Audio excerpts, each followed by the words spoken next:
ನಮ್ಮ ಚಿಂತಾಮಣಿ ನ್ಯೂಸ್ ಕನ್ನಡಕ್ಕೆ ಸ್ವಾಗತ. ಪ್ರಧಾನಿ ನರೇಂದ್ರ ಮೋದಿ ಅವರ ಸಾಧನೆಗಳ ಬಗ್ಗೆ ಪೆದ್ದೂರು ನಾಗರಾಜ ರೆಡ್ಡಿ ಅವರು ತೆಲುಗು ಭಾಷೆಯಲ್ಲಿ ಭಾಷಣ ಮಾಡಿದರು. 273 కాలేజీలు ఇచ్చినాడు. 10 ఏళ్లలో 50 ఏళ్ళకి ఎంత డిఫరెన్స్ ఉంది, 10 ఏళ్ళకి ఎంత డిఫరెన్స్ ఉంటుంది. అయినా కూడా రైతుల బండ్లకి సరిగ్గా రేటు తీసుకోని చెప్పేసి నరేంద్ర మోదీ కిసాన్ సన్మాన్ రైతుకి దుడ్లు చెల్లాలని చెప్పేసి 6,000 రూపాయలు ఇస్తా ఉండ్రి.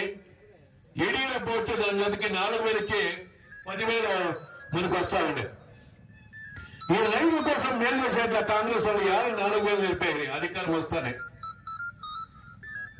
కేసీ వ్యాలీ ఇచ్చిన వ్యాలీ మనకి నీళ్లు అంపిస్తా ఉండే. కాంగ్రెస్ సర్కారం వస్తానే అడుగున సరువు నీళ్ళు రాకుండా అయిపోయాయి.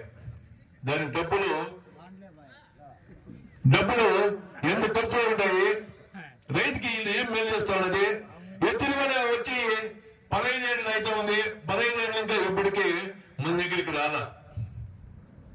మన తాలూకు ఉండే జనాలకు ఏమంటే నీళ్ళు ఒకటి ఉంటే రైతు అన్ని రకాల పండ్లు పెట్టే శక్తి మన తాలూకు ఇచ్చారు, మన జిల్లాకి ఇచ్చారు. కాబట్టి మనకి కాంగ్రెస్ ఇంకా ఏమి సౌకర్యం కావాలి.